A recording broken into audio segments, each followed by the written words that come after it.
तो आज की क्लास हम लोग शुरू करते हैं। तो इस क्लास में हम पढ़ने वाले हैं पर्सनल कंप्यूटर के बारे में, जिसमें कि हम जानेंगे कि पर्सनल कंप्यूटर क्या होता है।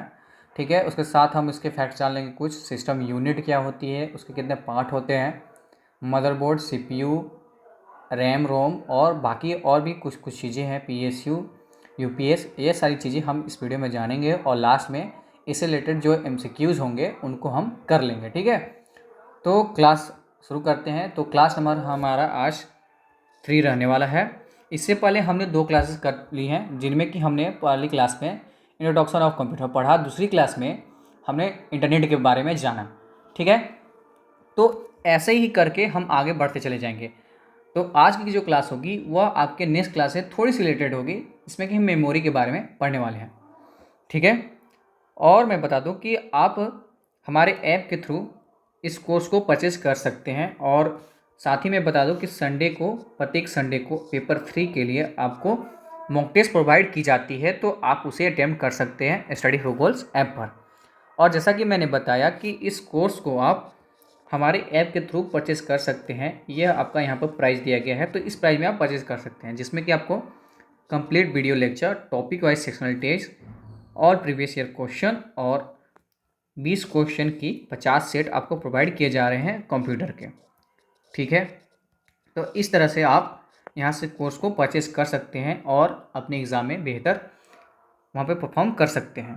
तो बात करते हैं पर्सनल कंप्यूटर के बारे में। सबसे पहले हम जानेंगे पर्सनल कंप्यूटर होता क्या है। तो it is a general purpose computer.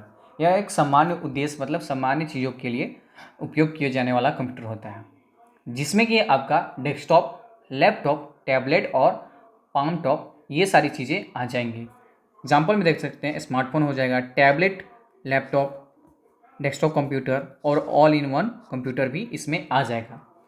अब यह जो है based on a micro processor technology, तो यह पूरी तरह से एक माइक्रो प्रोसेसर टेक्नोलॉजी पर बेस्ड होती है। माइक्रो प्रोसेसर क्या होता है आप थोड़ी सी रिकॉल करोगे फर्स्ट क्लास में, जिसमें बताया था। फर्स्ट क्लास में मैंने बताया था कि सीपीयू जो होता है उसे ब्रेन ऑफ कंप्यूटर और माइक्रो प्रोसेसर या प्रोसेसर भी कहा जाता है। तो वह सारी चीज़ें एक बॉक्स में ना होकर एक छोटे से सिंगल चिप पर लोकेटेड होती है। ठीक है, और उसे एक कॉम्पैक्ट करके सारी चीज़ों को एक साथ कंबाइन करके रखा जाता है और उससे वह पर्सनल कंप्यूटर बन जाता है। It can be connected by a LAN local area network, either by a cable or wireless. यह एक लोकल एरिया नेटवर्क से कनेक्ट हो सकती है, या तो केबल के थ्रू भी हो सकती है या फिर वायरलेस भी हो सकती है।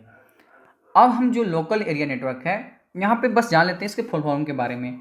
बाकी जो बातें होंगी लोकल एरिया नेटवर्क के बारे में, ये सारी चीज़ें हम डाटा कम्युनिकेशन के चैप्टर में पढ़ लेंगे। ठीक है, बात करते हैं हम आगे। कुछ फैक्ट हैं उनको हम जान लेते हैं जो कि बहुत इंपॉर्टेंट है, जो कि एग्जाम में यहाँ से क्वेश्चन डायरेक्टली अगर कहूँ तो बन सकते हैं। जैसे कि इट इज़ ए पॉसिबल, मतलब ये किसके द्वारा पॉसिबल हो सका एक पर्सनल कंप्यूटर बनाने को, क्योंकि जो पहले कंप्यूटर आते थे वो डेस्कटॉप के रूप में आते थे। मैं बात कर रहा हूँ अभी पर्सनल कंप्यूटर के बारे में, जो कि कॉम्पैक्ट होते हैं। तो पहले जो आया करते थे वो बड़े से बॉक्स के रूप में आते थे, एक टीवी होता था, सीपीयू होता था, अलग से कीबोर्ड, हर एक चीज़ अलग अलग होता था। लेकिन यहाँ पर जो यह पर्सनल कंप्यूटर हो पाया, यह आईसी इंटीग्रेटेड सर्किट के वजह से हो पाया, जो कि 1959 में इसे डेवलप किया गया। अब जैसा कि फर्स्ट जनरेशन में मैं बात करूं तो वहाँ पे जिस तरह से मैं बात करूं वैक्यूम ट्यूब का यूज किया गया, फिर दूसरी जनरेशन में ट्रांजिस्टर का, तीसरी जनरेशन में इंटीग्रेटेड सर्किट का। तो इस तरह से यह चीज़ें यूज की गई थी। तो यह जो चीज़ें हैं हम डेवलपमेंट ऑफ कंप्यूटर में पढ़ लेंगे। फिलहाल हम क्या जानेंगे कि यह किसके जरिए पॉसिबल हो पाए, इंटीग्रेटेड सर्किट की वजह से। And micro processor developed in 1971। ठीक है, माइक्रो प्रोसेसर कब डेवलप हुआ, 1971 में, जब बांग्लादेश वॉर चल रहा था। Comprise whole CPU in a single chip, जो पूरी सीपीयू थी वह एक सिंगल चिप पे लोकेटेड थी, जैसा कि मैंने बताया। और फर्स्ट पीसी जो थी पर्सनल कंप्यूटर था वह इंट्रोड्यूस हुआ 1977 में by PET, personal electronic translator computer के द्वारा इसे पहली बार इंट्रोड्यूस किया गया। साथ ही 1981 में आईबीएम के द्वारा इंटरनेशनल बिजनेस मशीन के द्वारा इसका पहला माइक्रो कंप्यूटर इंट्रोड्यूस किया गया। और साथ ही एक और चीज़ मैं बता दूं, जो मैक पीसी होता है वो एप्पल के द्वारा बनाया जाता है। और यहाँ पे उसके बारे में जो चीज़ें मैंने अभी बताई वो हिंदी में बिल्कुल लिखी हुई है, तो आप इसे रीड कर सकते हो। बाकी जो चीज़ें मैंने बोली वो सेम टू सेम इसमें लिखी हुई है। आगे बढ़ते हैं, ये फैक्ट हुई। अब हम बात करते हैं पार्ट ऑफ पर्सनल कंप्यूटर के बारे में। तो इसमें सबसे पहले हम जानेंगे सिस्टम यूनिट क्या होता है। अब सिस्टम यूनिट जिसमें कि कंसिस्ट होते हैं motherboard, micro processor, main memory, बस एंड पोर्ट्स। तो ये सारी चीज़ें आपकी सिस्टम यूनिट के रूप में जानी जाती है, but does not include peripheral device. तो इसमें मैंने बताया कि मदरबोर्ड माइक्रो प्रोसेसर होती है जो कि अंदर रहती है, ना कि वो चीज़ें जो कि बाहर रहती है, क्योंकि पर्सनल कंप्यूटर बनाना है तो वो एक साथ आना चाहिए, ठीक है, कॉम्पैक्ट होकर आना चाहिए, सारी चीज़ें एक साथ कनेक्ट होकर आना चाहिए। अब हम बाहर से जो चीज़ें अटैच करेंगे वो इसमें नहीं आएगी, जैसे कि hardware that is not part of the system unit is something called peripheral device. ठीक है, मतलब कि हार्डवेयर या जो सिस्टम इकाई का हिस्सा नहीं है, कभी कभी परिधीय उपकरण कहा जाता है। जैसे कि उसमें आ जाएगा कीबोर्ड, स्पीकर, जो कि बाहर से अटैच होते हैं, उन्हें पेरिफेरल डिवाइस कहते हैं। अब जो सिस्टम यूनिट होता है वो दो तरह के होता है। पहले मैं बता दूं कि यहाँ देखिए आप सिस्टम यूनिट, यह सिस्टम यूनिट है, यह क्या है आपका सिस्टम यूनिट हो जाएगा, जिसमें कि hard drive, motherboard, power code, ये सारी चीज़ें आप यहाँ पर देख सकते हैं, video card, modem card, sound card, ये सारी चीज़ें इसमें अटैच होती है। तो ये आपका क्या हो गया, पूरी तरह से एक सिस्टम यूनिट हो गया। अब two types of system unit होते हैं, जिसमें कि पहला होता है desktop system unit, desktop system unit, और दूसरा हो जाएगा टावर सिस्टम यूनिट। दोनों सेम है, बस डिफरेंस इस चीज़ का है कि एक जो फ्लैट होती है और एक जो खड़ी होती है। कहने का अर्थ है जो कि एक वर्टिकल होगी जो खड़ी होगी और एक जो हॉरिजॉन्टल होगी। ठीक है, तो यहाँ पर इस तरह से बांटा गया है, जो खड़ी वाली होगी उसे टावर बोलेंगे, क्योंकि टावर एक तरह से खड़ा होता है, तो वह टावर सिस्टम यूनिट के नाम से जाना जाएगा। और दूसरी जो डेस्कटॉप सिस्टम यूनिट होगी वह इस तरह से होगी, ठीक है, एक बॉक्स के जरिए जो फ्लैट होगी। तो ये दोनों इसके पार्ट हो जाएंगे, सिस्टम यूनिट के यहाँ पर दो पार्ट हो जाएंगे। ठीक है, अब हम आगे बढ़ते हैं। अब हम जानते हैं main part of system unit, system unit के जो महत्वपूर्ण पार्ट हैं। सबसे पहला इसमें सीपीयू हो जाएगा। अब सीपीयू के बारे में मैंने बहुत सारी बातें फर्स्ट क्लास में ऑलरेडी बता रखी है, मैं फिर से उसे बता रहा हूँ ताकि आपको रिकॉल होती रहे। CPU, it is a brain of computer, also called a micro processor, ठीक है, जो एग्जीक्यूट करने में हेल्प करता है सीपीयू, सेंट्रल प्रोसेसिंग यूनिट। साथ ही इसके दो पार्ट होते हैं, जिसमें कि एक हो जाएगा एएलयू, दूसरा हो जाएगा सीयू। एएलयू वो हो जाएगा अर्थमेटिक लॉजिक यूनिट, जिसके जरिए आप अर्थमेटिकल प्रोग्रेशन के साथ साथ एज वेल आप उसमें जो कंपैरिजन करने का मेथड होता है वो भी आप इसमें परफॉर्म कर सकते हैं, मतलब यह परफॉर्म करता है। साथ ही सीयू कंट्रोल यूनिट वह चीज़ों को एग्जीक्यूट करने का काम करता है, जो कि कंट्रोल नाम से ही पता चल रहा है। ठीक है, और बाकी डिटेल मैंने फर्स्ट क्लास में बता रखी है और भी इसके बारे में। ठीक है, बात करते हैं मदरबोर्ड के बारे में। What is motherboard? तो मदरबोर्ड क्या होता है? It is a flat circuit board fibre like structure that is inside in a CPU.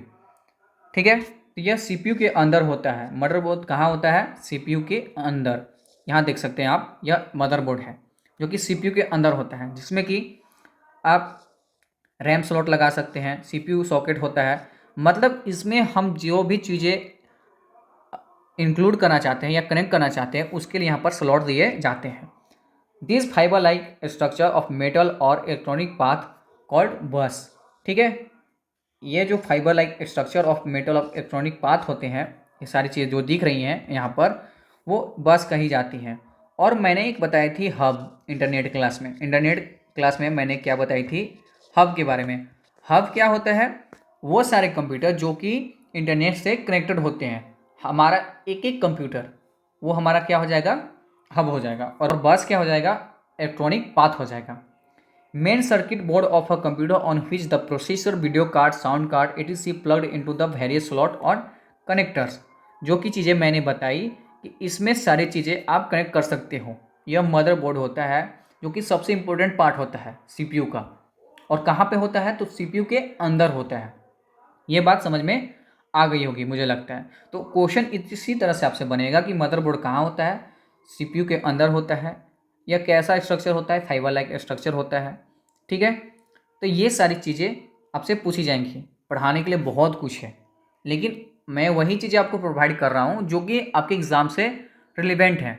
आप प्रीवियस ईयर जो भी क्वेश्चन उठाओगे ना, तो उसमें देखोगे कि आपको यहीं से क्वेश्चन मिल जाएंगे, कुछ भी बाहर से पढ़ने की ज़रूरत नहीं है। नेक्स्ट बात करते हैं अब रैम के बारे में, रैंडम एक्सेस मेमोरी। अब मैं यहाँ पे इसे क्यों बता रहा हूँ? क्योंकि पर्सनल कंप्यूटर के बारे में हम लोग पढ़ रहे हैं, तो थोड़ी बहुत जानकारी इन सभी चीज़ों के बारे में होनी चाहिए। जब नेक्स्ट क्लास में हम पढ़ेंगे ना मेमोरी के बारे में, तो उसमें हम फर्दर डिवाइड करते जाएंगे कि मेमोरी क्या होता है, मेमोरी कितने पार्ट में होता है, प्राइमरी सेकेंडरी। प्राइमरी में क्या होता है? तो एक रैम होता है, रोम होता है, फिर उसमें परमानेंट होता है। फिर सेकेंडरी मेमोरी में क्या होता है? फ्लॉपी डिस्क वगैरह। ये सारी चीज़ें हम अलग से एक तरह से पढ़ते जाएंगे। ठीक है, अलग से फ्लो चलेगा वो। अभी के लिए हम जान लेते हैं रैंडम एक्सेस मेमोरी के बारे में। It is a primary memory, और साथ ही साथ वोलेटाइल मेमोरी होता है। कैसा मेमोरी होता है? यह एक प्राइमरी मेमोरी होता है और साथ ही साथ वोलेटाइल मेमोरी। अब वोलेटाइल का क्या मतलब होता है? इसका मतलब होता है अगर पावर में सप्लाई कंप्यूटर में, यह जो पावर जा रहा है इसमें, ठीक है, अगर मैं इसे काट दूं तो इसमें जो डाटा स्टोर हो रहा था, जो परफॉर्म डाटा हो रहा था, वो ऑटोमेटिकली ख़त्म हो जाएगा। और नॉन वोलेटाइल मेमोरी क्या होता है? अगर इसमें पावर को मैं काट भी दूं तो वह उसमें जो डाटा है वह स्टोर हो जाएगा। जैसे कि मैं एग्जांपल यहाँ पर दे देता हूँ, मोबाइल आपके हाथ में होगा। अब आप क्या करो, आपकी जो मोबाइल चल रही है, जैसे कि आपने रिसेंट में कुछ चीज़ें चला रखी हैं, ठीक है, और एक दूसरी हो गई जो आपने सॉन्ग को डाउनलोड कर रखा है। ये दो तरह की चीज़ें हो गई। आपकी मोबाइल एकदम से स्विच ऑफ हो गई, तो आपके जो अभी डाटा जो परफॉर्म कर रहे थे रिसेंट में, जो सारी विंडोज़ खुली थी, वो सारी चीज़ें जब आप ओपन करोगे तो वो सारी चीज़ें हट चुकी होंगी। अब फिर से फर्दर सारी चीज़ों को वहाँ पे परफॉर्म करोगे। लेकिन वहीं नॉन वोलेटाइल मेमोरी, जो चीज़ें आपने स्टोर कर रखी हो, इमेज, वीडियो, कोई भी चीज़, वो आपकी फर्दर वहाँ पे रहेगी ही रहेगी। तो यह दोनों में डिफरेंस होता है, वोलेटाइल और नॉन वोलेटाइल मेमोरी में। ठीक है, store information that the CPU use while the computer is on. ठीक है, नेक्स्ट हम बात करें रैम, जो चिप स्लॉट होता है, extended RAM using by this slot. यहाँ पे बोला जा रहा है कि रैम चिप स्लॉट जो होता है, जैसा कि मैंने यहाँ पे बताया मदरबोर्ड में यह चीज़ होती है, रैम स्लॉट यहाँ पर देख सकते हैं, एक्सटेंडेड वर्जन होता है। जैसे कि किसी किसी में रैम प्रोवाइड होता है 4 GB का, सॉरी, फिर 8 GB का हो जाएगा इस तरह से। तो आप इसे एक्सटेंड कर सकते हो इस रैम चिप स्लॉट के जरिए। नेक्स्ट हम बात करें रोम का, रीड ओनली मेमोरी। अब एक चीज़ें, हालांकि ये मेमोरी का पार्ट है, लेकिन मैं बता दे रहा हूँ, यह जो है रीड एंड राइट मेमोरी है। क्या है? रीड एंड राइट मेमोरी है। लेकिन जो रीड ओनली मेमोरी है, यहाँ से बात से ही पता चल रहा है कि सिर्फ रीड करेगा, या राइट नहीं करेगा। अब रीड राइट क्या होता है वो भी मैं मेमोरी के क्लास में बता दूंगा।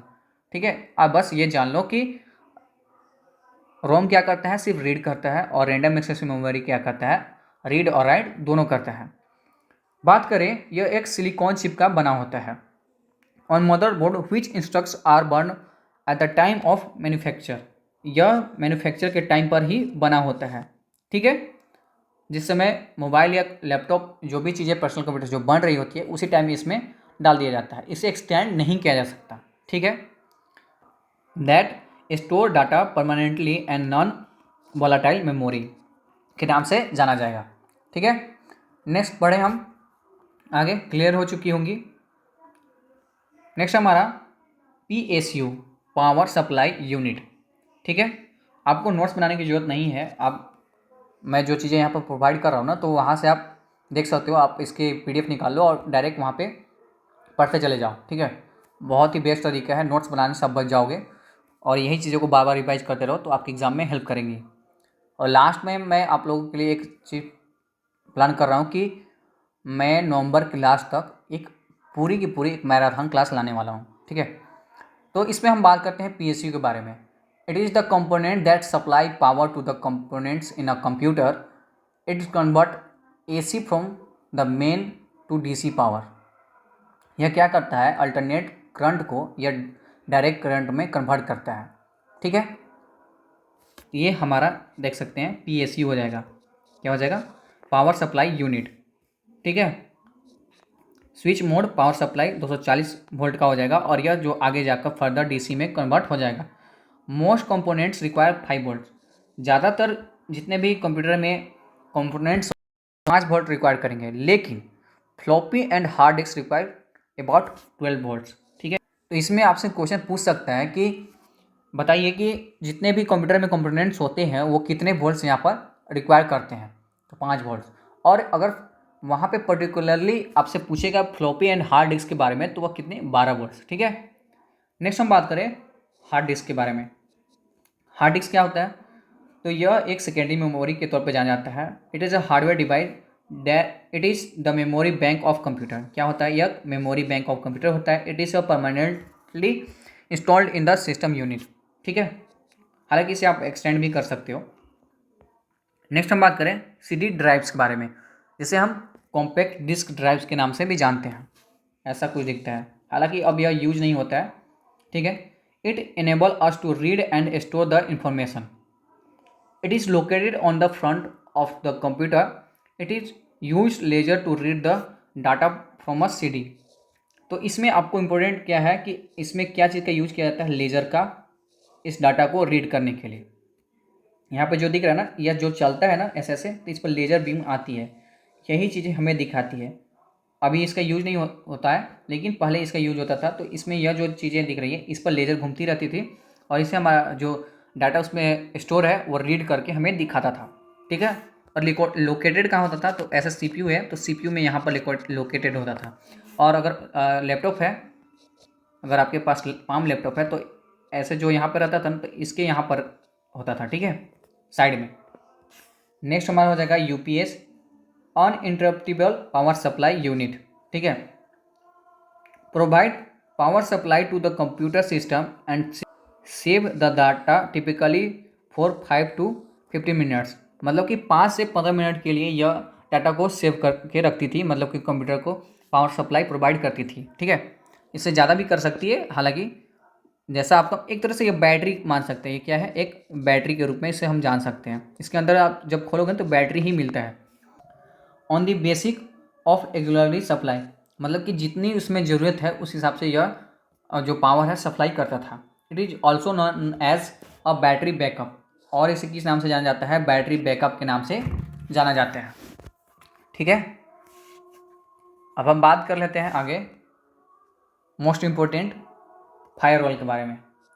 It can be hardware and software that provide security to the computer. यह एक हार्डवेयर भी हो सकता है और यह एक सॉफ्टवेयर भी हो सकता है।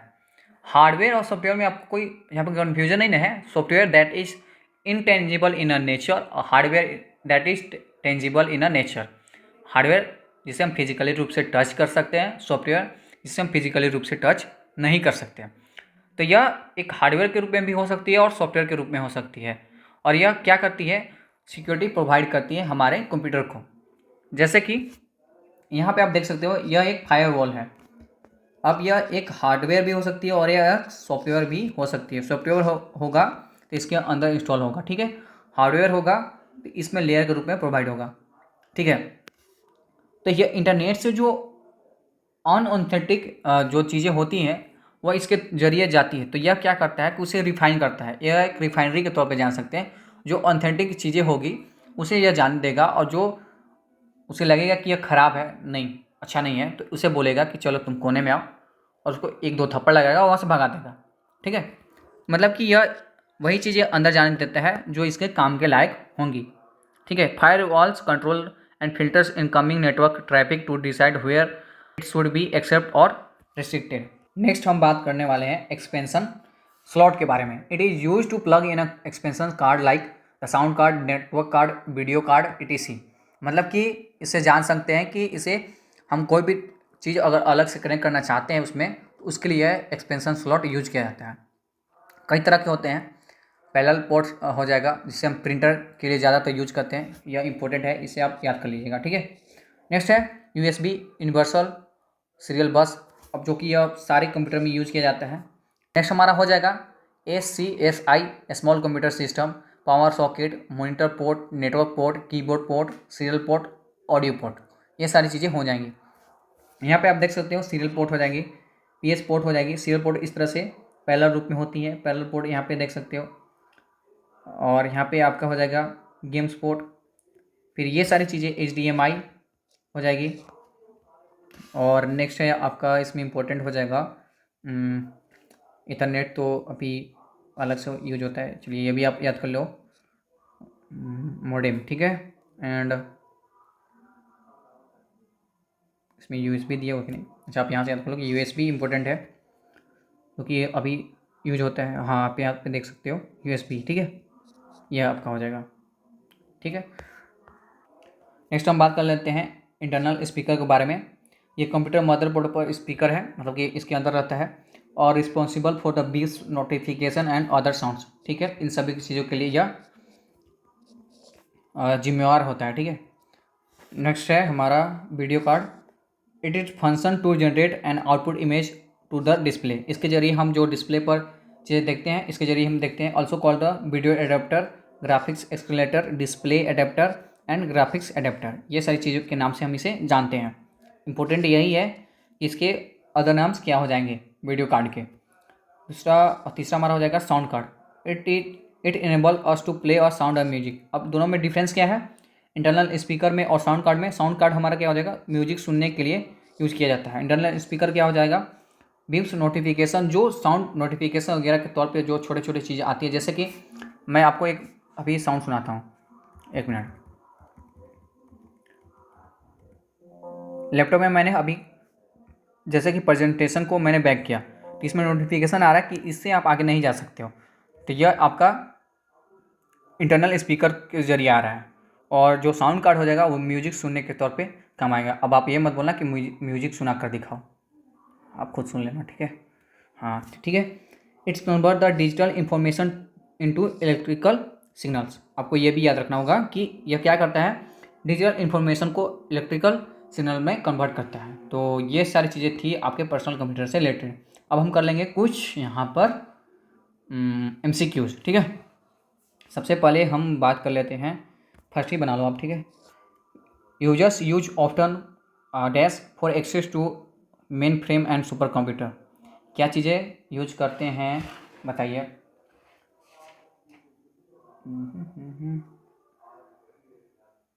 एक मिनट, यहाँ पे ये गलत चीज़ यहाँ पे लगी है, ठीक है, किसी और के यहाँ पे लगी क्या? अच्छा ठीक है, यहाँ पे डाटा कम्युनिकेशन के जितने भी क्वेश्चन थे ना यहाँ पे लग गए हैं, ठीक है। तो MCQs को मैं इसमें अटैच कर दूंगा, ठीक है, और आपको प्रोवाइड कर दूंगा, ठीक है। और जैसे कि यहाँ पे क्वेश्चन है, लैन मैन एंड वेन are computer networks covering different areas, their first alphabet L, W and M respectively stands for. तो यह हो जाएगा local wide area network and metropolitan area network. तो यहाँ पे ये ऑप्शन सही हो जाएगा, ठीक है। ये सारी चीज़ें हो जाएंगी, ठीक है। तो हम डाटा कम्युनिकेशन के चैप्टर में कर लेंगे। बाकी ये रही, उसके साथ मैं बता देता हूँ कि आप मैं हूँ झारखंड की बुक को परचेज कर सकते हैं। साथ ही 149 में आप यहाँ पर खोटा की जो प्रैक्टिस सेट है वो आप परचेज कर सकते हैं। And thanks for watching this video, ठीक है। मैं इसमें क्या करूँगा कि जो MCQs है उसे अटैच करके मैं आप लोगों को प्रोवाइड कर दूँगा, ठीक है।